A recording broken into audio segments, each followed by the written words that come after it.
আমারটা দেখতে পাচ্ছেন একটা মানে ওয়ার্ল্ড ফেমাস একটা মাইক্রোফোন, এটার নাম হলো হলিল্যান্ড লার্ক M2।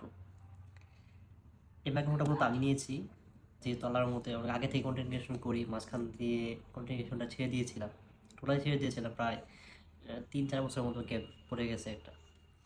তো আবার হঠাৎ করে কেন জানি মনের মধ্যে উদয় হলো যে আবার আগের যে দুনিয়াটা ওইটার মধ্যে একটা ডুব দিই। তো সেই ধারাবাহিকতায় আমার কাছে একটা মাইক্রোফোনের শূন্যতা ছিল। সেটা মাইক্রোফোন অনেকই ছিল, অনেকগুলাই ছিল, ওলান যে আনের থেকে শুরু করে অনেক মাইক্রোফোন ছিল, কোনোটা মনের মতো ব্যাকআপ দিতে পারতেছিল না। তো সেই ধারাবাহিকতায় ফেসবুকে ইয়েতে অনেক মানে আমিও তো মোটামুটি এগুলো সেল করি। আমার পছন্দের তালিকায় দুইটা মাইক্রোফোন ছিল কমের মধ্যে, একটা ডিজাই মাইক মিনি, একটা হলিল্যান্ড লার্ক M2। তো দুইটা কম্প্যারিজন ভিডিও দেখে আমার কাছে মনে হয়েছে যে এই মাইক্রোফোনটা বেস্ট। কারণ এই মাইক্রোফোনটা আমার দেখা বড় বড় কন্টেন্ট ক্রিয়েটররা এই মাইক্রোফোনটা ব্যবহার করে। এটা পারফরমেন্স আপনি ডিজের যেই বড় বড় দামি যে মাইক্রোফোনগুলো 3, 2 ওইগুলোর সাথে মোটামুটি কম্পেয়ার করার মতো একটা মাইক্রোফোন এটা, জাতীয় মাইক্রোফোন বলা যায় এটা। এখন এটা আনবক্সিং করবো। বিসমিল্লাহ।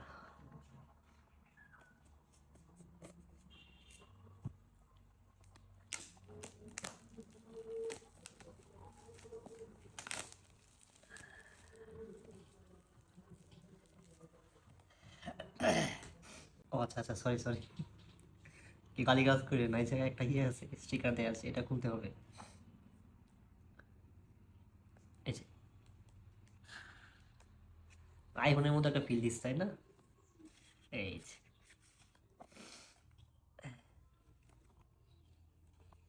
এই যে নিচে দেখাও।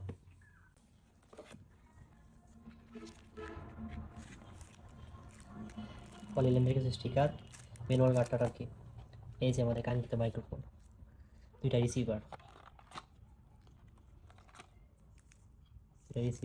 মাইক্রোফোন। আচ্ছা এগুলোকে সাইডে রাখি। এটা আর কি আছে, এটা একটা বক্স আছে, চেম্বার, এটা চেম্বার সিলিকা জেল। তারপর হলো পাউচ, পাউচটা খুব সুন্দর। পাউচের ভিতরে কি দেওয়া আছে দেখি একটু। আর কিছু আছে? আর কিছু নাই, বক্সটা সাইডে রাখি। এই যে একটা ক্যামেরার জন্য কনভার্টার, উইন্ডশিল্ড, তারপর হলো লকেট, ম্যাগনেট, আবার উইন্ডশিল্ড, কিছু আছে, কেবল দেওয়া আছে মনে হয় মেবি। এই যে কেবল, USB to C কেবল, আর কিছু নেই। এই হলো টোটাল বক্সে থাকা জিনিসপত্রগুলো। এই যে কাঙ্ক্ষিত প্রোডাক্ট।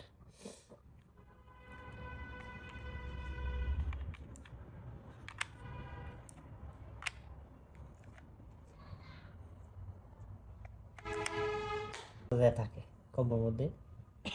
এটা হলো টাইপ সির জন্য, এটা হলো আইফোনের জন্য, দুইটা মাইক্রোফোন। এটা আমরা এখন টেস্ট করব। হ্যাঁ, মাইক্রোফোনগুলো খুবই সুন্দর দেখতে, খুবই কিউট। এই যে দেখেন মাইক্রোফোন, এটা ইয়েগুলো আমি উঠাইনি, নিচেও স্পিকারতে আছে, এগুলো উঠাই। যা একটা স্টিকারতে আছে এটার মধ্যেও।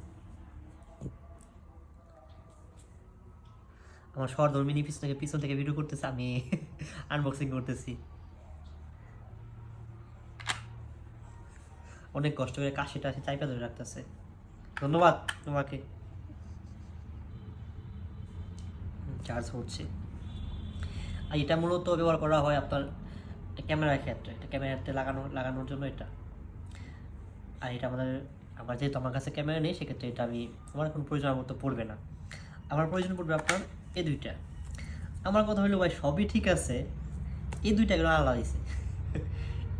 এইটুকু প্রযুক্তি কি তাদের কাছে ছিল না? তার মধ্যে সিস্টেম করা বা বক্সটা একটু বড় করে, এভাবে বড় করে বা লম্বায় বড় করে একটা সাইডে রেখে দিলে চলতো। কিন্তু এই দুইটার জন্য কিন্তু আমার এই পাউচটা ক্যারি করতে হবে, জাস্ট এই দুইটার জন্য আমার কিন্তু মূলত প্রয়োজন এই দুইটা। এমন সিস্টেম না যে এটা রাখে আমি এটা রেখে এটা ঢুকাবো ভিতরে, এই সিস্টেম নাই। এই দুইটার জন্য পাউচ ক্যারি করতে হবে, হয়তো বা শুধু এটা ক্যারি করলে চলতো আমার। সো আমরা এখন টেস্ট করব। হ্যাঁ, এখন আমার যে কথা শুনতে এতক্ষণ শুনতে পাচ্ছেন সেটা হলো আমার মানে ইনবিল্ট আইফোন যে মাইক্রোফোনটা থাকে এটা দিয়ে। আর এখন আমি এটা লাগাবো, দেখি কী অবস্থা। Hello check, hello. এখন আমি হলিল্যান্ড লার্ক অ্যাপ দিয়ে কথা বলছি। শুনতে পাচ্ছেন আমার ভয়েসটা কেমন শোনা যাচ্ছে?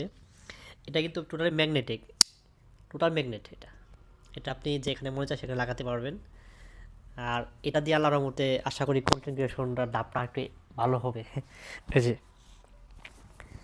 এটার সাউন্ড কোয়ালিটি নিশ্চয়ই কেমন শুনতে পাচ্ছেন। আমি এখন একটু বাইরে যাব, বাইরে গিয়ে নয়েজ টেস্ট করবো, দেখবো এটার আসলে এএনসি কেমন কাজ করে। সবাই তো বলে অনেক ভালো না কাজ করে এটা এএনসি। এসিকে ক্লিক করলাম, এটা এখন কি আমি জানি না এটা কি রেগুলার মোডে আছে কি না কি এএনসি মোডে আছে জানি না।